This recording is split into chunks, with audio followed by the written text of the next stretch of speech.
dove il legno ancora vive, a Lentiai, dove andiamo a conoscere ciò che dal punto di vista meccanico e delle attrezzature è oggi al servizio di chi lavora nei boschi. Negli ultimi anni è cambiato completamente, parliamo che dagli anni 65 in poi l'operatore forestale aveva in dotazione una motosega e una piccola trattrice agricola con un vericello. Oggi negli anni 2020 sono macchine sofisticatissime che riescono ad abbattere, a tagliare e a caricare la movimentazione forestale con delle macchine altamente qualificate. Con margini di sicurezza molto elevati. Elevatissimi. Sull'abbattimento fatto con la motosega c'è sempre un po' di rischio, diciamo che se l'operatore non è attentissimo, specialmente adesso, ci sono dei problemi abbastanza di sicurezza. Con le macchine di nuova innovazione tipo i forwarder, tipo la battitrice, diciamo che sono su macchine sicurissime.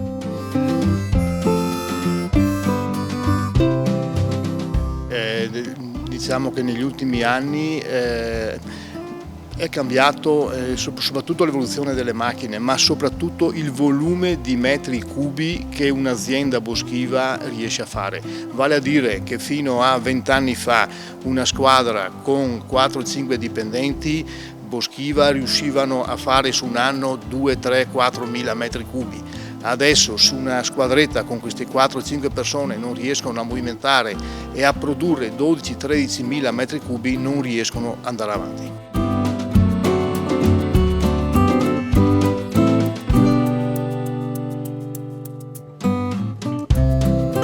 Questo sguardo al bosco e a chi lavora nel bosco le ha permesso anche probabilmente di farsi un'idea di che cosa ci vorrebbe ad oggi perché la filiera del legno potesse riprendere ossigeno.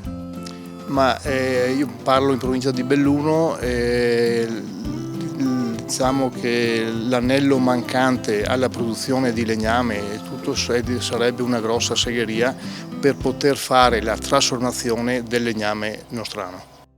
E secondo lei quali dovrebbero essere gli attori? Dovrebbe esserci anche un intervento della regione o comunque delle istituzioni? Sicuramente a livello finanziario, certamente la regione dovrebbe fare la parte del leone. Non è vero che non sia remunerativo, in quanto il legname ha un costo ormai fisso, però il trasformato ha un prezzo abbastanza elevato.